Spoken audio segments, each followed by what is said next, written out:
Hey guys, Doug here. Before we get to this week's episode of AnimeCons TV, a little bit of an update there. Some of the things that Patrick and I are talking about have already changed since we recorded our conversation. With the news of Otakon still moving forward with their original dates and starting to plan things, some of our points are a little dated, but I still think it's a pretty good episode, and a lot of the discussion we have is worth having despite that. We're going to wait and see kind of what happens with Otakon, but I hope you guys enjoy the rest of the episode. And once again, don't forget to comment on everything with all the forums that we use. And without that, anything else, let's get to the episode, and we'll talk to you guys soon.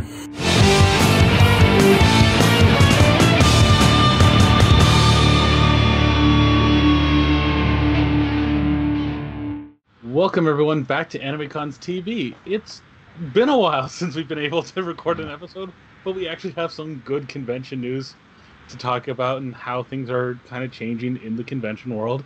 And who better to talk to me about it than our own podcast and website founder, Pat Delhanty. So welcome back, Pat, to your own show. It's great to be able to do another episode. In the last year and a half, the only episodes I've done are the year in review episodes, because there haven't been any cons to talk about. Yeah. So I think we're finally starting to see the light at the end of the tunnel here, and it's a good feeling. It's really starting to feel fantastic that things are slowly starting to return back to the way they used to be, and a little normal and everything like that, as you know, policy like mask mandates and things like that are being released, and limits on the gathering sizes and what people can do indoors and stuff. It's nice to see that change. I mean, some of us, I think, are a little worried, like, is this going to be too soon? But it seems like everything's moving in the right direction. Yeah, and, you know, just the feeling of, I have had my second shot. It was 2 weeks ago today, and I went and got a haircut for the first time in 8 months. And you know, I got a haircut last October because it was 9 months. I couldn't take it anymore. And going then, it was like, okay, I got to be really careful. I know this person is seeing however many people a day. And, you know, if she got infected, I don't want to. But going there with both shots and 2 weeks after the second one, it's like, exhale. Oh, I felt comfortable just getting a haircut. And it's starting to feel like things are going to get back to normal. I still don't know how the people, but yeah, there's been a lot of. I don't have long hair anymore. It's great. It's like way down past my shoulder. It's the remembering how to people is something I've heard a lot of people talk about, like, as things readjust, and just like, oh yeah, socializing. I mean, yeah. I mean, I still don't feel completely free because we have a toddler in the house who's not old enough for any vaccine. So, you know, we can't go anywhere with him. At least based on what the CDC says, we can't bring it home to him. So that's good. But it means we can't go to restaurants still with him. We can't just, you know, go hang out at the mall. He won't be going to any conventions, but... yeah, it's going to take a while for that, so, well... Yeah. And I mean, there were some conventions during the pandemic, yeah, and it's a bit of a mixed bag. Like, some of them, they just seemed hell-bent on having it, you know, like, oh, well, we're going to have mask rules and this, that, and the other, and we kind of felt like, oh, these people are crazy. Yeah, oh, we're doing temperature checks, we're okay. It's like, no, that's not really... Some people don't even get a fever, so... Yeah. And then you'd see people take their masks off to have pictures with the guests. Like, oh my God, what are you doing? Yeah. And there were also some conventions that either they were in the state that never actually had, like, those limits or something like that. And if they didn't hold the convention, they'd lose even more money or, you know, go completely bankrupt. And those are the conventions you kind of feel bad for, because they were stuck in that situation. If they could have canceled with their contract, they would have, but the way the contract was written and kind of the way the states, or, you know, even sometimes just on the city level, set up their rules, they couldn't get out of it, and those are the ones you really felt bad for. Yeah, it all depends on the state, city, and the venue. Because if the state says, "Oh, no large gatherings," you're fine. But then sometimes the state said it was okay, but the city says no large gatherings. Then you're fine. And then other times it was down to the venue, where the venue's like, "All right, but we're not doing events, so you can get out of the contract if you're not comfortable." But then sometimes all three said, "All right, no, we're back to normal. You got to have your thing." And they scheduled it probably years ago, because a lot of conventions, people might not be aware, a lot of conventions are scheduled more than a year in advance. You'll talk to the venue, you'll book your dates, maybe 5 years at a time, and especially the larger conventions where you need you can't just go, "Oh, we're going to go to the hotel next door." No, you need this convention center, or you're not happening. Yep. And so they have to book it years in advance to get dates even close to what they want. And so they don't know there's going to be a pandemic in 5 years. And so, yeah, it's not like they can just drop it from another venue. But, yeah, if the venue says, "Oh, you're going to hold this," then, they're going to, they can always cancel and pay a huge penalty. And if they've got a large enough bank account, maybe they can do that. But most conventions are on a shoestring budget, so that's not happening.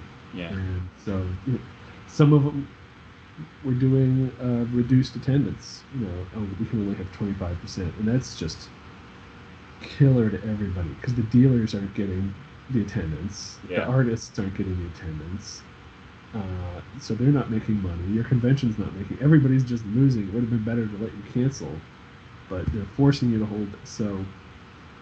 But then I did see plenty that's like, "Oh, no, we didn't cancel for snowstorms or rainstorms and floods. We're not canceling for this." It's like, "Oh, you guys are terrible."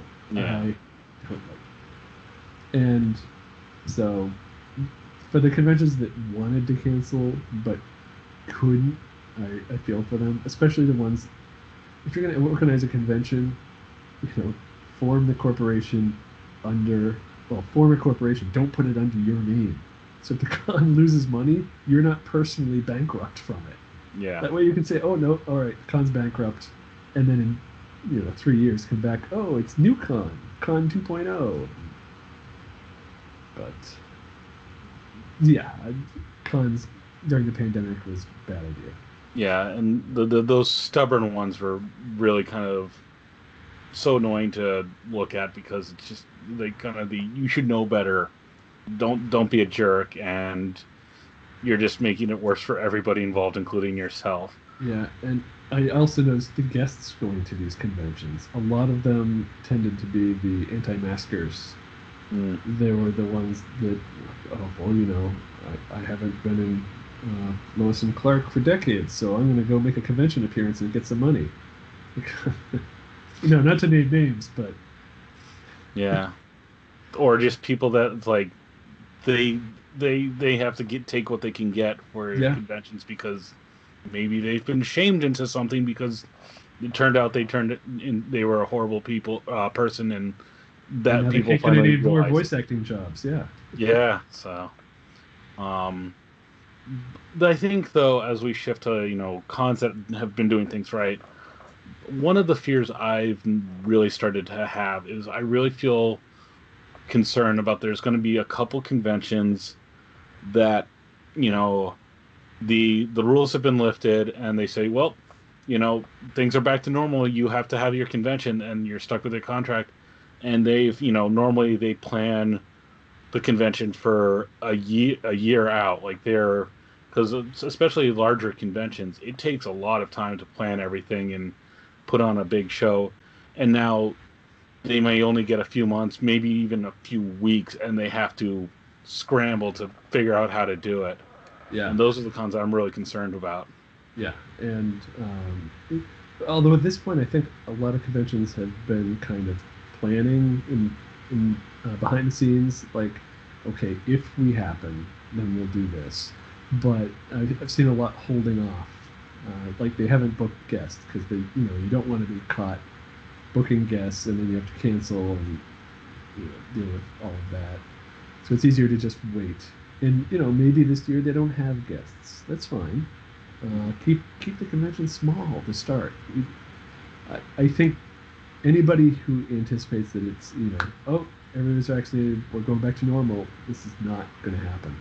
Yeah. Conventions that do happen this year in person are going to be so much smaller than normal. This is a terrible time to launch a new convention. Don't start a new convention. Double this year. Yeah. Yeah, they're just gonna come back, and because a lot of people just they're gonna be cautious. Like, in this summer, I actually am planning, because I'm fully vaccinated. I'm gonna go to Port Con, Maine. They're having a smaller hybrid event, so part of it will be online, and then they're gonna have it in person too. I think it's the same. You can just do the same panels online or in person. So I'm going to go check it out for at least a day. And it's a smaller convention, and I know this year it's going to be even smaller. But, I feel comfortable going to a small con like that. I would not feel comfortable going to like Anime Expo or San Diego Comic-Con. Comic-Con in 2019 was just way too overcrowded. And even if it's half that, I would not want to be anywhere near that. Even though I'm fully vaccinated, I don't want to take the chance. Right. And there's, just one of the things you mentioned with guests, like I was thinking about this, is, where we stand right now. Japan is still struggling to get things under control, so trying to even get a Japanese guest is pretty much out of the question at this time. Or even a Canadian guest. You're not getting any international guests. Everybody is domestic. Yeah. If you're in Canada, you're only getting Canadian guests. If you're in the U.S., it's only U.S. guests. Yeah, and look for somebody that is in your proverbial backyard, or could drive up instead of, and you just pay for their gas and their tolls. Yeah. Instead of putting them on a plane or something that. This is a good year to focus on local guests. Unless you're doing an online event, then I say go shoot for the moon and get guests you normally could never get. I've seen a lot of Australian conventions that are having virtual guests, and they're getting some really big names that they would never get to fly down to Australia, and it'd be so expensive. But somebody comes online for a panel for an hour, they're having some great guests at these virtual conventions. Yeah, because even if it's a time change, all of a sudden okay, maybe I have to get up for 2 hours in the middle of the night, then I'll look pretty on the webcam and then go back to bed. Yeah. Oh, I gotta get up at 9 a.m. for this panel, or I'm staying up till 11. Whatever. They can make it work. Yeah, exactly. But yeah, if you're doing virtual, shoot for the moon. If you're in person, emphasize local guests. That's a good plan. Yeah.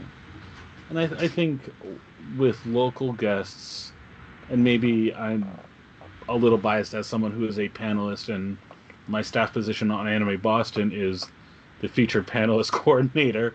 But I think this is like, you talk about local guests. If you know local people that give like really good panels or something, this is where like a featured panelist track would be a really good opportunity, and this could be a really good opportunity to kind of build that programming for your con in the future too. Yeah. Because you might have someone in your backyard.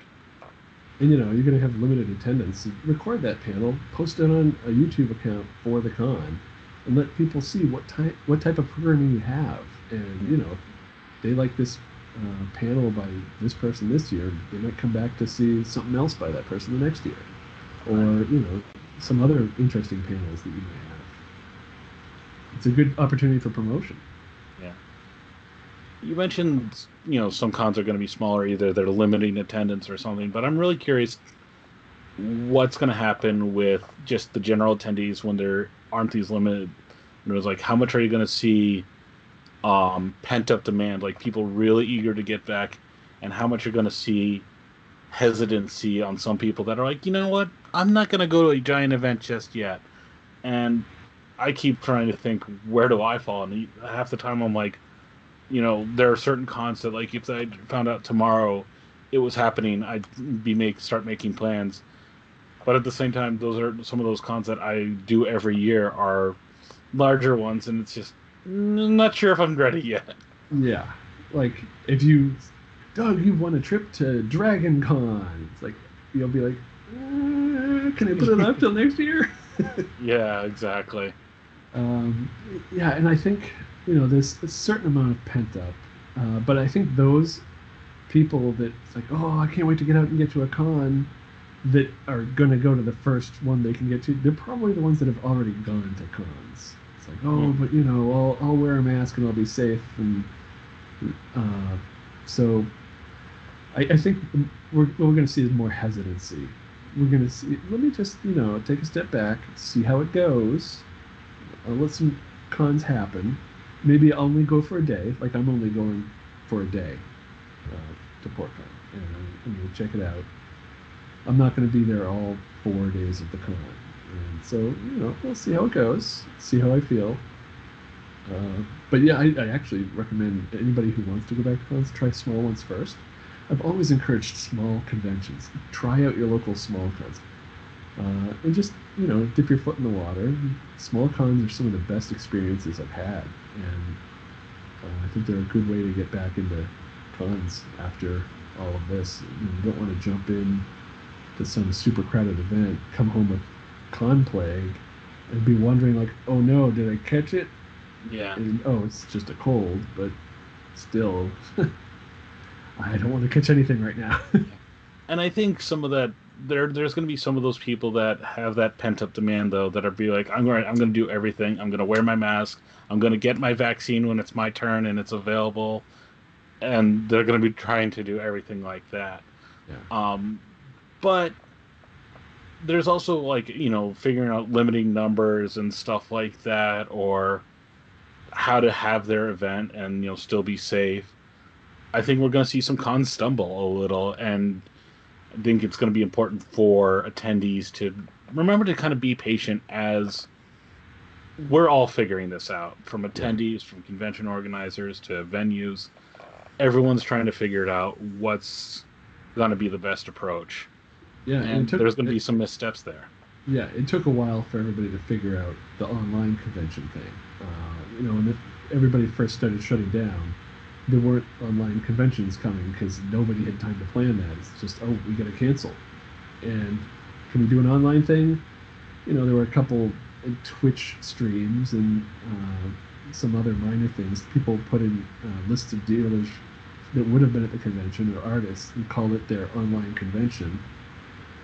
But as the year went on, we got more and more involved with, oh, now this convention has Zoom panels, and you can go and join those, and it got more like the in-person convention. It got better planned, much better, and so I think as we saw with the online conventions, we're going to see that happening with the in-person ones, where it's coming back and people are going to adapt. Some conventions that are coming back are requiring you to have a vaccine, to be fully vaccinated, or to have a negative COVID test within 3 days or so. And that's certainly a good strategy to try to keep infections at the minimum, because you don't want to be in the newspapers that next super spreader event. That's I mean, they say there's no such thing as bad press. Oh, that would be bad press. That's because then you would immediately become that con. Oh, yeah. Like everyone still refers to that spread. Biogen conference that happened in Boston, and that's professionals. If it was an anime convention that did it, you'd never hear the end of it. You would forever be known as PlayCon. Yeah. Certain cons have certain years that have been branded as Line Con. It's more than one con that's gotten that, or other nicknames over the years, and you don't want to be one of those. It's kind of like Twitter, where every day there's a person that's the featured person. You never want to be that person. Like for conventions, you don't want to be that convention. Yeah, exactly. You don't want to be the one that has a vaccination site have to reschedule their dates because you had already planned a convention on those dates. okay, they probably booked the convention site first. They shouldn't have had one in the first place. They should have canceled, and then vaccination could have been on the regular days. And there were so many people, like even convention fans I know, that weren't like, oh hey, cool, convention's coming back. It was one of those. This is how we get a bad name as Mm-hmm. a fandom. Like this is what ruins it for the rest of us. Yeah. Oh, but as we said, like one of the points we can't emphasize enough is if you're eligible, and it's available, please get the vaccine. The best vaccine is the first one you can get. Yeah. Oh my god. Yeah, because doing so will mean that conventions can come back for real and it'll be safe. So if you haven't already, if you're hesitant, please do it, because that means we can all do the things we love again. And I don't know about you, I didn't get any severe side effects. The first one felt like somebody punched me in the arm. Second one felt like somebody punched me in the arm really hard. But that was it. I think I might have gotten a slight headache and been tired, but that was also because I didn't get a lot of sleep. Yeah. I was busy doing some other stuff and lifting My, boxes. my first dose, I had a sore arm.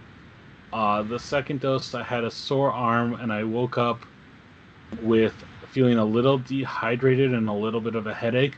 But I'm also not sure that that was the shot. That could have just been seasonal allergies. Well, I actually, when I got the second shot, she was saying, "Okay, make sure you drink plenty of water." 'Cause I think dehydration is pretty common, but that's so minor. My wife did have a little more severe reaction. She just felt under the weather for a day. But I mean, now fully vaccinated, it's totally worth it. And So get your vaccine and then get your ice cold water. yes, Team Pfizer. I'm House Moderna myself, so hey, again, they're all safe. Yeah, Get whichever one you can. Yeah. But I do want to change gears a little bit, just because we haven't been able to do too many episodes of AnimeCons TV, but we've been a little busy for most of our crew. Yeah, we've all had a lot of stuff going on. Yeah. I mean, it's a good thing there's no conventions happening too, because I don't know how we'd fit that in.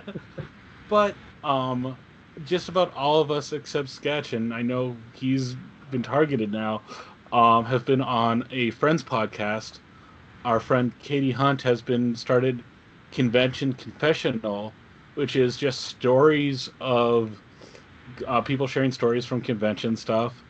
We've all been on there, or I said except Sketch, and we know we're going to drag him on there at some point. He'll be on there at some point, Yeah. And yeah, I mean, it's good stories and bad stories. Right. So it's not your typical, it's the panel at late night at conventions where they tell their con horror stories. No, this isn't all horror stories. Some of these are pretty good stories. Oh, that's cool. Yeah. I mean, there's stories about cosplay, there's stories about convention planning, there's stories about staffing conventions or just traveling to conventions, and she's told me some of the guests she's got coming up, and she's got some good episodes planned. She's been putting a lot of work into it, and just about every episode gets at least one or two points where I'm just rolling with laughter and think, I'm driving to or from work on my commute, and I have to, wait a minute, focus on the wheel because I'm laughing so hard. And there's I know she's putting a lot of work, so once again, that podcast is Convention Confessional. I really want to give it a lot of credit and spotlight it. Yeah, it's on every podcast player you've got. It's audio, so it's good to listen to while you drive. Yeah. So I think that's about it, but to everyone that's joined us, we're glad you're still with us. We hope we'll be getting more content soon, but in the meantime, don't forget to tell us what you're being up to, what you're looking forward to as cons slowly get back, what you've been doing to kind of keep up with the con experience and things like that. There's a lot of different ways to reach out to us. You want to list some of them? Because I know there's a bunch. It's been so long. You can email us at podcast@animecons.tv, or you can leave us a voicemail I don't know the last time we got a voicemail, just because we haven't done many episodes. But it's 762 adequate. That's 762-233-7828. And I remember that number because I give it out occasionally to people that I think might spam me. But yeah, drop us a line, or you can follow us on Twitter at AnimeCons TV, and let us know when you plan to go back to conventions. Which one are you going to hit up? And in a couple weeks, few weeks, I don't know, in a month, we'll see. I'm going to have a report on PortCon Maine. It's going to be our first con report in almost 2 years. Wow. Almost 2 years, or is it over 2 years? When was the last time we did a con report? Oh, I'm looking. It might be my Otakon one. Oh, no, Anime NYC 2019. Ha! I got the last one. It was in November 2019. Yeah, you've had a streak. That was the last convention I did. Your streak of episodes. Oh my god, Doug. You keep letting me talk. Yeah, it's been... All right, I did an episode in November 2019, and after that, I think they're all you. Oh, jeez. Yeah, there's nothing wrong with that. So, once again, get your shot so we can have other people go to conventions and con reports and just get me off here for a little while. Yeah, don't throw away your shot. And after you get the first one, make sure you get the sequel injection. Mm-hmm. And go see Michelle Pfizer, or be a Moderna Major General. Or the Johnson brothers. Yeah. So, I've been waiting on all this stuff. I haven't had an outlet for all. Soon we'll be able to we'll be able to record podcast episodes together in person. We could have done that this one, but we didn't think of it. We're so used to just being stuck. Very soon. All right. Well then, once again, thanks everyone. We will see you soon. Stay in touch. Stay safe. And that's it from us. Later.